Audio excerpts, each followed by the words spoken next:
There's a video I just watched, and I'm going to show you the video right in this my video.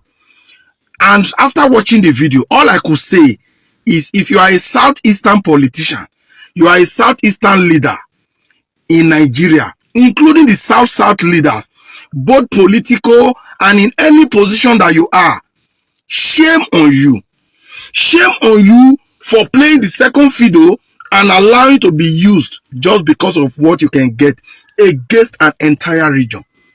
What a pity. The politicians of this country, the North, the West, have already divided this country economically. But they just force us together because they want to make the entire country. Nnamdi Kanu call for separation for things like this, and they detain him. Isn't that a shame? The Southeast leaders, I pity for una. And for those that may not have seen the video, I know majority of you have seen it. Let's watch it together. Here it is.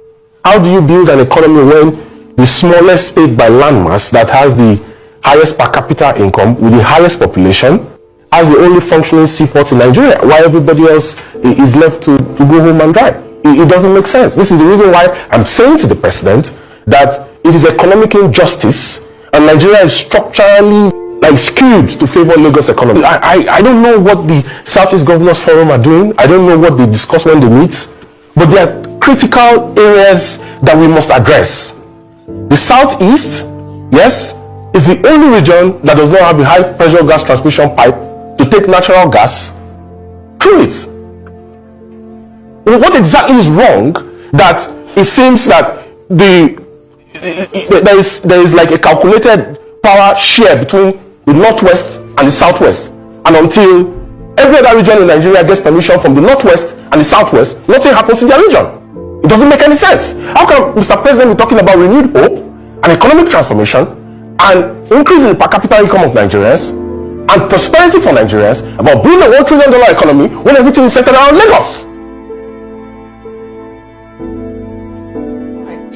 Somebody imports a 40-foot container from Guangzhou to Lagos, and it will cost him 5 or 6 million naira to truck it to Aba. And you don't expect that he's going to pass on that inflation cost to the people, considering the fact that we don't have standard gauge rail lines that extend horizontally from the southwest to the southeast. It's marginalization, economic marginalization, and we have to speak truth to power. Lagos is a city of about 18 to 20 million people. We don't really know our accurate census in Nigeria because, you know, we've not had a real census in a very long time. But let's just say Lagos is a city of about 18 to 20 million, occupying 3,527 square meters, I think, which is the smallest landmass in Nigeria. It has a GDP of over $4,500 per capita when you look at it in real times, compared to the per capita of Nigeria of about $2,520 US. And the question now becomes, of the 6 different ports in Nigeria, Warri, Onne, Calabar. Calabar, by the way, was the first deep sea port in Nigeria because Calabar was the first federal capital of Nigeria. Apapa, Tinkan, you know, how many of them are operational? How many of them are operational today? Look, Onne Seaport is designated as exploration and production for oil and gas, which means that if you're bringing any goods that is non-oil and gas cargoes, the rates that your charge is not, it makes the port uncompetitive. So if you bring a car through on there, you're going to pay more as compared to what you pay in Lagos, which means that Lagos will be the preferred seaport for bringing in cars and every other cargo. And cars, by the way, are one of the major imports Nigeria that constitutes a share of our major imports, especially from the US. Okay? Why would you not invest in raising the channel draft in Calabar? In 2006, a contract was awarded to a Dutch company to embark on rehabilitation of that seaport and to raise the channel draft. The government had issues with the company over contract variation costs, and that lingered for a long time. When the government attempted to go back to do it, the company says that you cannot, and the case was in court. In 2022, that case was taken out of court for out-of-court settlement. The immediate past MD of NPA says that, oh, they've taken the case out of court, we're going to work on raising the channel draft. Calabar seaport is dead. Like, you barely have vessels coming there. Maybe one vessel per week compared to Lagos. So have you seen that video?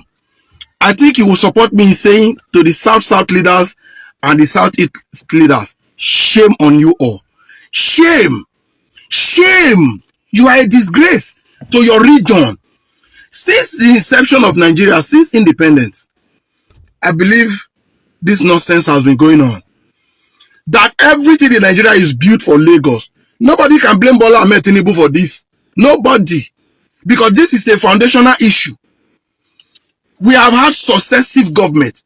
And how come nobody have been able to decentralize this seaport issue? No other part of the country has a seaport, but Lagos has four. Four. What's the meaning of that? I know the North would have fought against it if they have the oceans, if they have the seas. So because they don't have it, they decided to marry the West, the Southwest as their wives. And then they are exploiting the South and the Southeast. And our leaders are playing the role of the moron just because of what they will get. If you are a leader in the South and in the Southeast, when I mean leaders, political leaders, traditional leaders, religious leaders, and you are not speaking against things like this, you are not working to make sure that problems like this stop, shame on you. You are a disgrace to your region. Odalo said so. The other day they were talking about tax reform bill, and I said something about that bill, that the bill is also set to favor Lagos because that's where the headquarters of all the companies in Nigeria lie. Some person thought I was drunk. Everything is beautiful. Whoever controls Lagos controls Nigeria. That is why you see Bola Ahmed Tinubu upon being sworn in as president. He moved FAN, the headquarters of FAN, from Abuja to Lagos. He moved the branch of the CBN from Abuja to Lagos. And people don't know why he was taking these things there. And we don't complain. The South leaders and the Southeast leaders politically are just playing the second fiddle. Yes, sir, yes, sir, yes, sir. And like, share, subscribe, and please do not forget to hit the notification bell. Mr. Chinedu Michael, we are seeing a surprise move. And this one is coming from Fubara, paying a surprise visit to the president, Senator Ahmed Bola Tinubu, in what looked like preparing ground to move to APC. And we are seeing in Enugu, the Enugu state governor, his body language, talking about Peter Mba, look like somebody that wants to jump into APC. Delta State is not an exception. Sheriff Oborowari is touted to be preparing ground to go to APC. It looks as if Wike have finally frustrated Fubara into APC. That was not actually, from what I understand, on the motive of initiating that meeting with Bola Ahmed Tinubu in London, was to look at pending issues ahead of, as the suspension is still going on. But the fact still remains, why did Bola Ahmed Tinubu wanted that meeting? What is the reason behind that meeting? What was Bola Ahmed Tinubu targeting before he was able to, acknowledge that he is ready to meet with Fubara, not in Nigeria, not anywhere in the, but right there in London? There must be something that actually went, or they are looked into, that is not in the public domain. But from the feelings around that meeting, it looks like it has been told on what to do at the end of the day. And one of the cardinal points of that meeting is to deliver 2027 Rivers State vote to Bola Ahmed Tinubu. And that is where the whole thing ends. But the fact is that, we are surprised that Wike is threatening Bola Ahmed Tinubu and saying it's like you want to do what you are known for. You want to betray me. How can you conduct a meeting? Because I think to an extent it means that Bola Ahmed Tinubu, the president, would have had a very quiet and private time to be well detailed by Fubara, and that got the president convinced on what was actually going on in Rivers State. And if we can assure Mr. President of delivery, irrespective whether he joined APC or PDP, but the fact is that remain that the machinery of a PDP is gradually being squeezed by elements that are loyal to Bola Ahmed Tinubu. Unless something drastic is done, we might not be able to see PDP having that powerful, that formidability, to challenge from the opposition angle come 2027. So Wike is feeling very uneasy now the way Bola Ahmed Tinubu played a smart Are you one. suggesting that Wike may not be in the know of that meeting? But that was the press release that Wike is saying that Bola Ahmed Tinubu has started threatening him, and that how can he conduct such a meeting? The secret move, after they have held the meeting and everything, that was when the message that came out that Bola was in London. But Wike was not aware. Can Wike flex muscle with the president? Bros, it's going to be an issue because if you see now some of the flashpoints that the Bola Ahmed Tinubu is looking at, some of the states he's looking at, to be able to gain victory at the end of the day has been hijacked by elements of anti-Tinubu 2027. And look at the issue of Kanu. You see what is happening there. Another party, another emir. Then if you come to Lagos, the issue of crisis is also there. The Lagosians and the Obasa factor is there. Then the only place he feels that he would have called his home, of course, we have three major states in Nigeria are regarded as swing states in terms of voting capacity, and River State is one. So and with the way it is going now, I think Bola Ahmed Tinubu has looked at the popularity of Fubara in River State and the dwindling image of Wike, and feel that if I go with Wike, I will definitely be crushed in River State. So he played a smart one on Wike on that angle, and he's trying to align with Fubara, and unfortunately, Wike is now crying. Okay, now let us look at speculation out there, because speculation have it that in the north currently, it's understandable that somebody like Shetima is not seen in active governance. Somebody like Very Dark Man echoed it. And if you look at what is happening in the north again, looking at the lives of Malami, the former Attorney General of the Federation under Buhari, saying that what Almakura stand for, they are against him, because Almakura is saying they are going to support Tinubu. But the lives of Malami say no, at the appropriate time, we are going to tell where the north is going. That is he's doing in conjunction with Baba Ahmed, of course, the man that resigned, who was the aide to the president. There are speculations that because of Tinubu is losing his base in the north, that is why he's pushing to bring in a Fubara, bring in an Uba and a Peter Mba, bring in a Bonito Shewore, Sheriff Oborewore of Delta State to make up the loss he is experiencing in the north. When it comes to the reality like this, the north does not play party policy, they play religion. And that religion is the unification force that is required for them to deliver whatever agenda that they are interested in or that will interest them.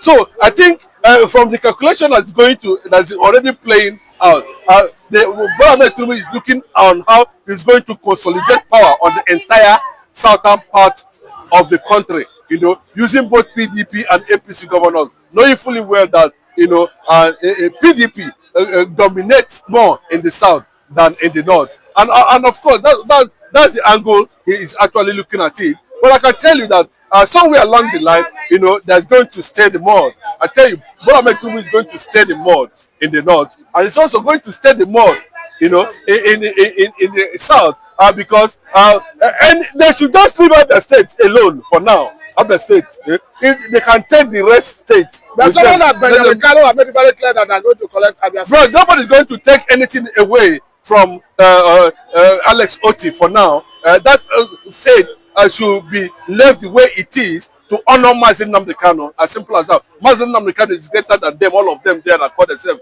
governors. So let it be a mark of honor that Labour Party is trying to deliver more than the PDP and APC governor in that regard. So the game is that it's a life-threatening one for Bola Ahmed Tinubu, and I pray he survive the Somani, to quit him from office come 2027 if he is not very careful. And I can tell you there's massive meeting when the North will declare their position. I'm not saying that the likes of Danjuma and the rest of them, they can sabotage him. But you can see Shetima that's been reported to be here and there now. Do you know where Shetima is heading? Shetima wanted to lead a coalition of the CPC in APC. He wanted to champion, you know, he wanted to align with the corner. You know, you remember they are the one that led Buhari from Daura to Kaduna. They know why they position Buhari very close to them, so that because of accessibility and because of, you know, reach and consultation at the end of the day. But unfortunately, Atiku is no go area on this matter. Atiku should just respect himself, you know, and stop fronting himself as a candidate. Nobody's going to take that from Atiku Abubakar. As simple as that. If he's showing that it's reasonable, I'm not saying that Atiku has declared any interest, but the way he's going, please, Atiku should respect himself. If he doesn't respect himself, Bola Ahmed Tinubu will capitalize on competing ambitions and is going to win 2027 election at the end of the day. Okay, now let me bring this angle, because as we speak, there are speculation out there that the insecurity we are seeing in the North a strategy to make Tinubu unpopular in the North. Just like the North felt that Jonathan could not fight insecurity, as such, he lost massively in the North. And point is having that the essence of this security in the North is to make Tinubu unpopular ahead of anybody that's saying that is not true. But I can tell you that the issue of insecurity in Nigeria has been there for a very long time, and we understand the agenda of the insecurity very clearly. Nobody should deceive us as a result, trying to, you know, link it to political ambition or interest at the end of the day, or, you know, a form of attack to discredit any administration. I don't want to subscribe to that. It's a well-known fact that there is Fulanization and Islamization agenda already, away from the concept of the core North, that are also politically empowering the insecurity, so that through what they call conquest agenda. That's the fact. You understand? While they are busy pretending, looking at the other side, playing the political aspect of the conquest. That's what we are seeing now. So it comes in different, you know, but in your own estimation, what do you think would have necessitated the renewed hostility, particularly in Benue? No.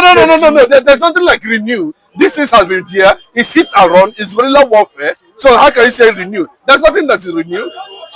It has been like that when they finally decided that that's the direction they want to go. But if I may bring this question to you, I know you are not unaware of the new terror group in the one that ravages Kwara State. Talking about Mahmuda. Yes, that ravages Kwara State, and that was their first hit. I tell you that, you know, fractionalization of the Fulani military is already a known fact. They can fractionalize anything at the end of the day. But the thing is that the Hausas themselves, you know, are beginning to talk about, you know, their own consciousness to the issue that's happening. The Fulanis, I keep on saying it anywhere I am, you know, we're talking about 16 million Fulanis compared to 66 million Hausas.